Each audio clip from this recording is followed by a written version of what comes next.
दोस्तों आज हम बात करेंगे MPSC 001 चैप्टर नंबर 8 भारत, रूस, चीन और जापान। दोस्तों जैसा कि आप जानते हैं कि शीत युद्ध के समय पूरा विश्व दो गुटों में बट गया था। पहले खेमे को अमेरिकी गुट के नाम से जाना गया और दूसरे को सोवियत संघ के नाम से जाना गया और अंतर्राष्ट्रीय स्तर पर अपनी एक महत्वपूर्ण भूमिका अदा की। तो चलो दोस्तों वीडियो शुरू करते हैं। स्वतंत्रता के बाद भारत सोवियत संघ का संबंध। दूसरे विश्व युद्ध के बाद सोवियत रूस एक शक्तिशाली एवं संपन्न राष्ट्र के रूप में उभरा और विश्व के दो महागुटों में से एक गुट का नेता रहा, जिसके कारण वह सुरक्षा परिषद का 27 सदस्य बना। परंतु 1991 में सोवियत संघ के विघटन के बाद रूस को संयुक्त राष्ट्र सुरक्षा परिषद में 27 सदस्यता, जिसे वीटो पावर के नाम से जाना गया, वो दी गई। इसी के चलते मुख्य रूप से सोवियत संघ की उपलब्धियां और देनदारियों के मुख्य हिस्से का उत्तराधिकारी बना गया। इसलिए भारत ने सोवियत संघ के विघटन के बावजूद भी रूस के साथ संबंध बनाए रखे। दोस्तों जैसा कि आप जानते हैं 1991 में सोवियत संघ के विघटन के बाद रूस को वीटो पावर का अधिकार मिला और उस समय भी सोवियत संघ के विघटन के बाद भी भारत और रूस के संबंध अच्छे रहे हैं। ब्रिटिश शासन से मुक्ति के बाद भारत सोवियत संघ की ओर आकर्षित हुआ, परंतु रूस के प्रति भारत थोड़ा शंकालु था कि उसे भी कहीं अंग्रेजों को सुलावे जैसी हालत का सामना न करना पड़े। पंडित जवाहरलाल नेहरू ने उसे रूस से संबंध सुधारने के लिए राधा कृष्ण को राजदूत बनाकर भेजा।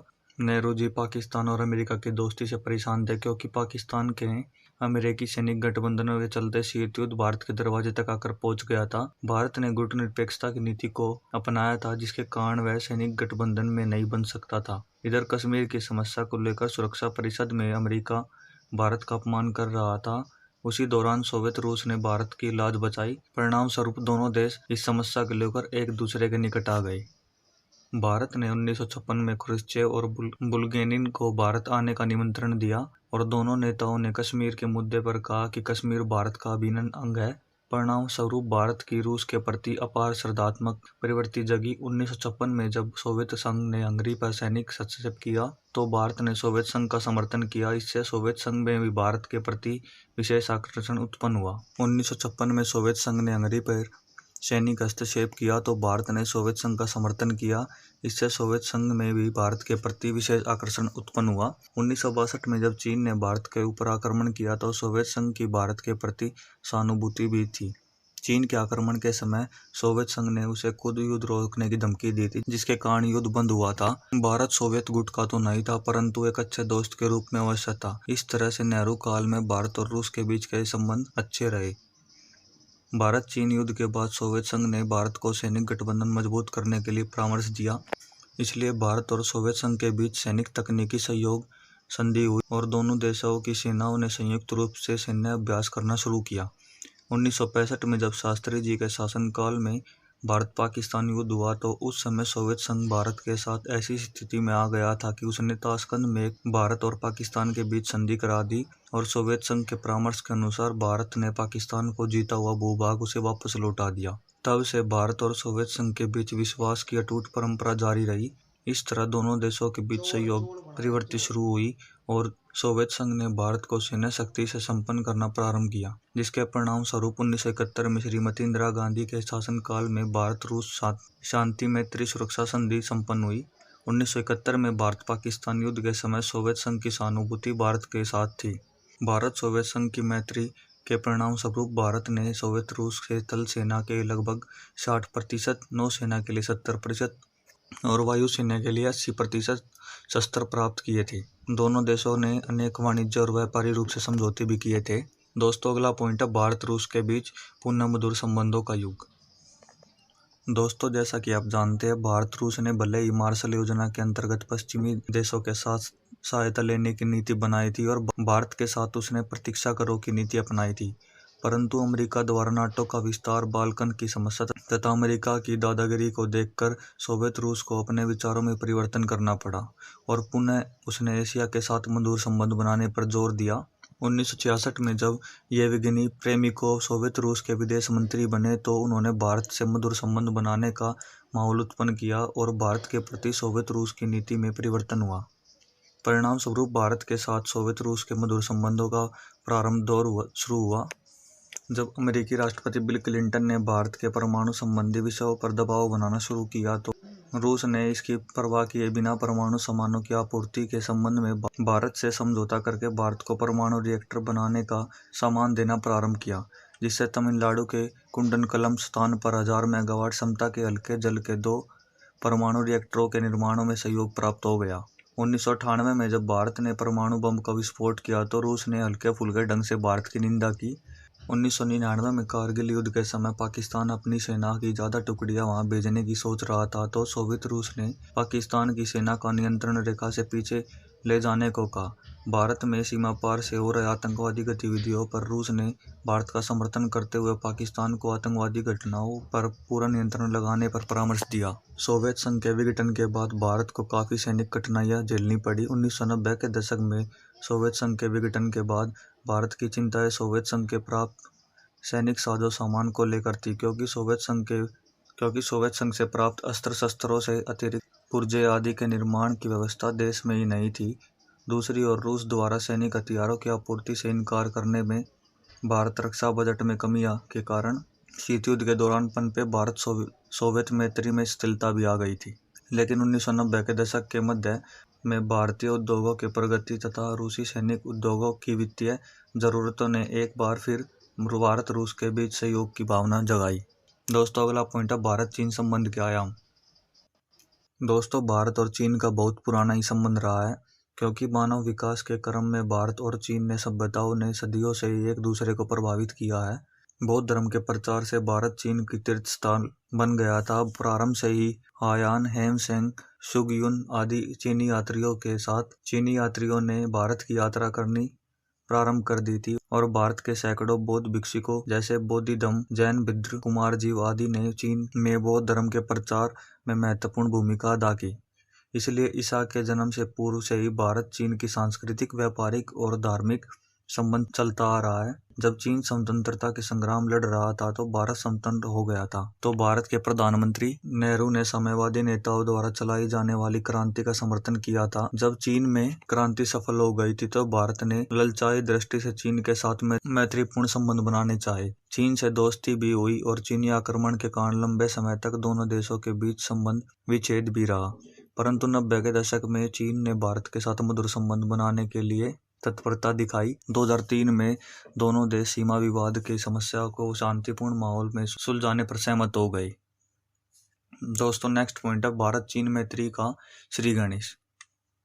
आज़ादी के बाद से ही भारत ने विदेशी नीति में गुटनिरपेक्षता की नीति को अपनाया था और अपने पड़ोसी देशों के साथ मित्रतापूर्वक संबंध स्थापित करने का प्रयत्न कर रहा था। 1949 में चीन में सामंत शासन की स्थापना के शीघ्र बाद भारत वह प्रथम गैर कम्युनिस्ट देश था जिसने चीन को मान्यता प्रदान कर दी थी और संयुक्त राष्ट्र संघ में चीन को स्थायी सदस्य बनाने की पैरवी की। चीन को प्रसन्न करने के लिए भारत ने तिब्बत को चीन के हवाले करने की नीति अपनाई। 1954 में चीनी प्रधानमंत्री चाउ एन लाई भारत आए और 1954 में ही नेहरू ने पंचशील समझौते के अंतर्गत चीन के साथ व्यापारिक समझौते पर हस्ताक्षर किए। चीन ने भी भारत के सिद्धांतों का समर्थन किया और भारत ने तिब्बत को चीन के हवाले कर दिया। 1955 में बोर्डुंग सम्मेलन में जब चाउ एन लाई और नेहरू आपस में मिले तो दोनों नेताओं ने एशिया को विकसित करने, शांति बनाए रखने और गुटनिरपेक्षता की नीति को अवलंबन करने आदि प्रश्नों पर सहमति जताई। भारत ने संयुक्त राष्ट्र संघ में चीन को स्थायी सदस्य बनाने की दलील पेश की। इस तरह भारत चीन का संबंध लगभग 12 वर्षों तक बहुत मधुर बना रहा। भारत को उत्तरी सीमा पर शांति बनी रही। तो दोस्तों, अगला पॉइंट है भारत चीन संबंधों में कटुता या सीमा समस्या। भारत चीन के बीच तिब्बत समझौता की शाही सूखी भी नहीं थी कि 1955 के बाद चीन ने भारत चीन सीमा विवाद की समस्या उत्पन्न कर दी। उसने मैकमोहन रेखा को सीमा रेखा मानने से इनकार कर दिया और यह कहना शुरू कर दिया कि अक्साई चीन का क्षेत्र चीन के सिंगियांग प्रांत का भाग है। चीन इस बात को समझने लगा था कि एशिया का नेतृत्व भारत को नहीं वरना चीन को करना चाहिए। इसलिए उसने भारत की छवि को खराब करना शुरू किया, सीमा विवाद की समस्या में उछालने का प्रयत्न किया। चीन ने नया मानचित्र निकाला जिसमें भारत के बहुत से भूभाग को चीन का भाग बताया गया था।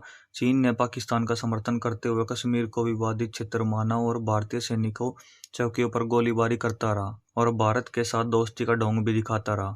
अंत 1962 में चीन ने भारत पर आक्रमण कर दिया। यह दोस्त की पीठ में जुरा घोंपने की नीति वह साबित हुआ। चीन के आक्रमण में भारत की छवि को धक्का लगा और विकासशील देशों के नेताओं के रूप में भारत की भूमिका कमजोर रह गई। युद्ध में हार के कारण भारतीय सैनिकों का मनोबल कमजोर पड़ गया। चीन ने भारत के पूर्वोत्तर भाग में 35,000 वर्ग किलोमीटर और पश्चिमी भाग में 3,000 वर्ग किलोमीटर क्षेत्र पर कब्जा कर लिया और पूर्वी भाग में 95,000 वर्ग किलोमीटर पर क्षेत्र पर चीन ने अपना दावा जमाना शुरू कर दिया। 1962 के युद्ध के कारण भारत चीन संबंध समाप्त हो गया। 1963 में चीन ने पाकिस्तान के अक्साई चीन के क्षेत्र पर समझौता कर लिया और 1964 में चीन ने अणु बम का विस्फोट करके पाकिस्तान को भारत के विरोध में उकसाना शुरू कर दिया। परिणाम स्वरूप पाकिस्तान ने 1965 में भारत पर आक्रमण कर दिया और चीन भारत के विरोध में दुष्प्रचार करने लगा। 1965 में भारत पाकिस्तान युद्ध में चीन पाकिस्तान की सहायता करने के लिए उतरता, परंतु रूस और अमेरिका दोनों के साथ संबंध बिगड़ने के भय के कारण चीन ने ऐसा नहीं किया। तो दोस्तों, अगला पॉइंट है भारत चीन संबंधों की परिवर्तनशीलता।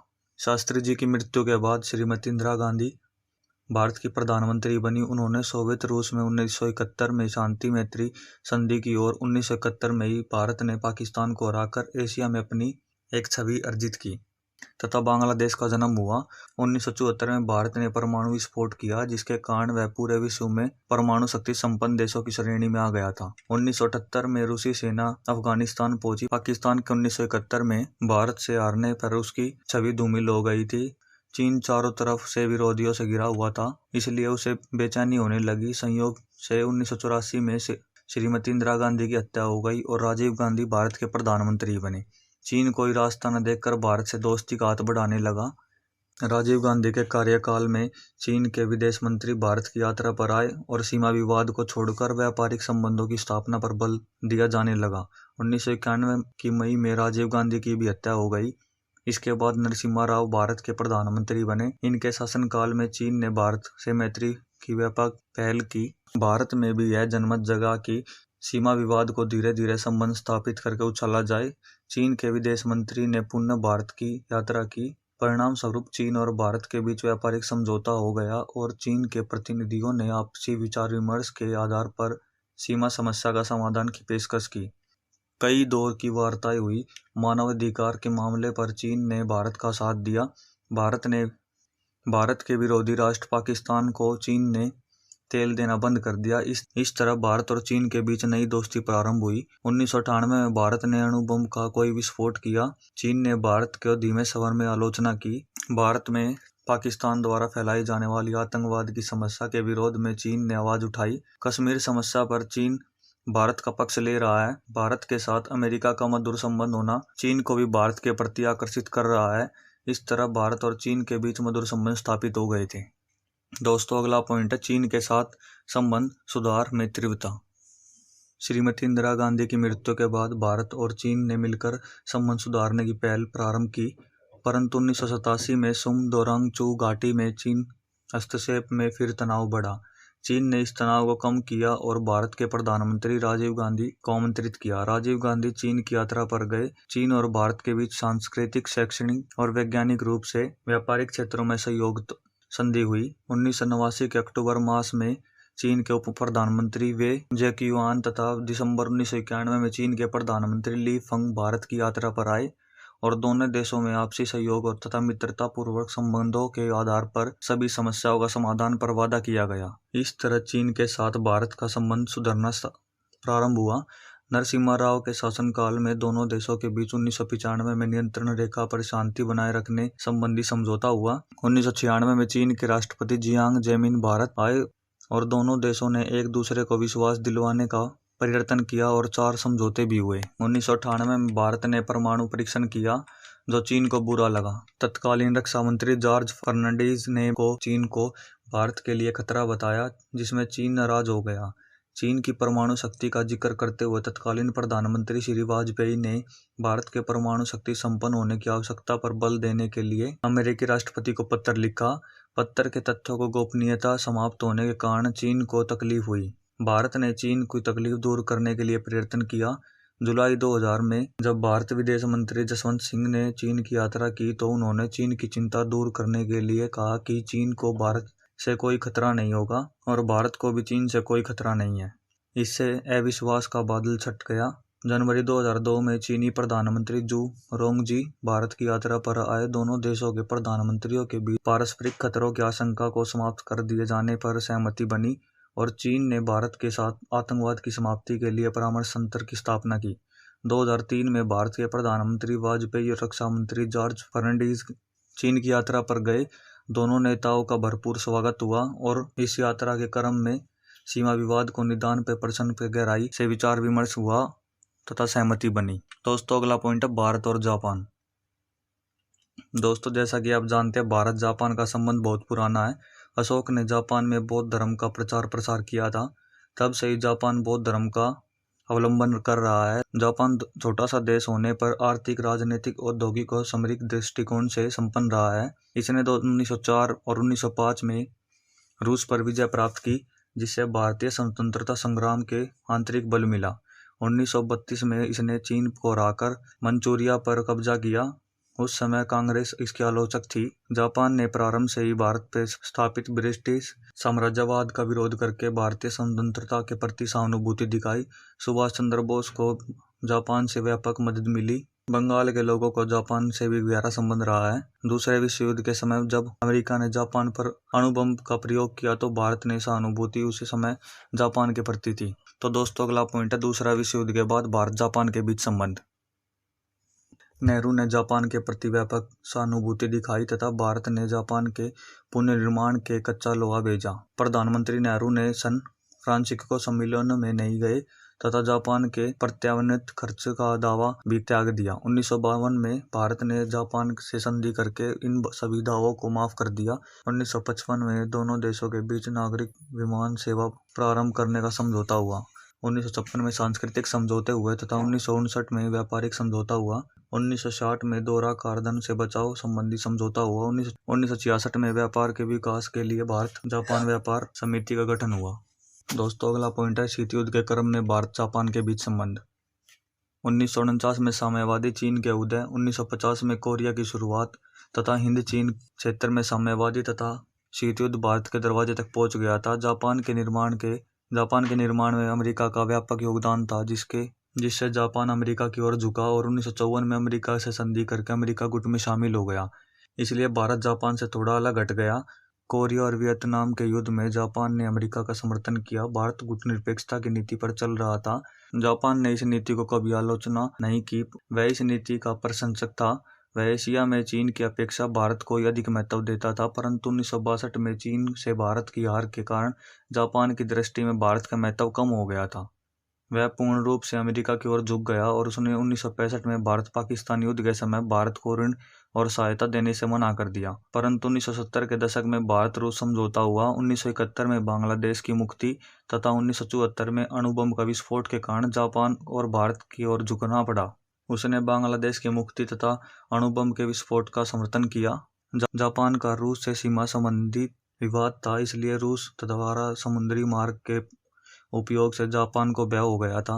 जापान अणुबम के निर्माण में लग गया, इसलिए 1978 में संयुक्त राष्ट्र संघ में अणुबम निषेध संबंधी प्रस्तावों में मतदान में भाग नहीं लिया। शीत युद्ध के क्रम में भारत और जापान के बीच शीत युद्ध के अंतिम दशक में 1980 के अंतिम वर्षों में जापान भारत की ओर मुखातिब हुआ। राजीव गांधी ने जापान की यात्रा की, परंतु संबंधों में कोई व्यापक सुधार नहीं हुआ। तो दोस्तों अगला पॉइंट है शीत युद्ध के बाद भारत जापान के बीच के संबंध। शीत युद्ध के बाद भारत ने आर्थिक क्षेत्र में उदारीकरण की नीति को अपनाया। जापान भी भारत की ओर आकर्षित हुआ। दोनों देशों ने आर्थिक सहयोगों के लिए अपने अपने दरवाजे खोले। जापान ने भारत में पूंजी निवेश करना प्रारंभ किया। 1970 में जापान का भारत के साथ कुल व्यापार $70 करोड़ का ही था, परंतु धीरे धीरे इसमें वृद्धि होती गई और 1997 में जापान का भारतीय निवेश $4 अरब तक पहुंच गया। 1998 में भारत द्वारा अणु परीक्षण करने के कारण जापान बिगड़ा और भारत को दी जाने वाली सहायता रोक दी। भारत में जापान का प्रत्यक्ष पूंजी निवेश में मात्र $39 लाख का ही था। संबंध सुधार के कारण इसमें वृद्धि हुई और 1997 में जापान का निवेश लगभग 4 करोड़ का हो गया। 21वीं शताब्दी में भारत में पूंजी निवेश करने वाले जापान 5वां देश बना हुआ है। जापान भारत को अब परमाणु संपन्न देश समझ रहा है, इसलिए भारत के साथ मधुर संबंध स्थापित करने में विशेष बल दे रहा है। तो दोस्तों नेक्स्ट पॉइंट है निष्कर्ष। दोस्तों जैसा कि आप जानते हैं शीत युद्ध की समाप्ति के बाद भारत रूस संबंधों में कई बार उतार चढ़ाव आए, फिर भी दोनों देशों के बीच अच्छे संबंध रहे। रूस भारत के परमाणु विस्फोट और हथियारों की खरीद के संबंध में भारत का विरोधी नहीं है। कश्मीर की समस्या पर रूस भारत का समर्थक है। नई शताब्दी में भारत और रूस के बीच मधुर संबंध बने हुए हैं। भारत रूस के बीच लगभग $1 अरब का व्यापार होता आ रहा है। 1950 के दशक में चीन के साथ दोस्ती तो हुई, परंतु 1962 के युद्ध के कारण संबंधों में काफी कड़वाहट आई। शीत युद्ध की समाप्ति के बाद दोनों देशों के बीच का संबंध मधुर होने लगा। नई शताब्दी में रूस भारत और भारत चीन का संबंध मधुर हो गया। दोनों देशों के साथ व्यापारिक समझौते हुए हैं। जापान के साथ भारत का संबंध नई शताब्दी में मधुर है। दोनों देशों के बीच मधुर व्यापारिक संबंध बने रहे हैं। हिंद महासागर में दोनों देशों का हित लगातार होता आ रहा है। संभावना जताई जा रही है कि दोनों देशों का मधुर संबंध भविष्य में एशिया क्षेत्र में शांति और विकास की संभावना को बढ़ाएगा। आई होप ये वीडियो आपको काफ़ी पसंद आई होगी। अगर आप चैनल पर नहीं हो तो चैनल को सब्सक्राइब कर ले और बेल आइकन को प्रेस कर ले। Thank you.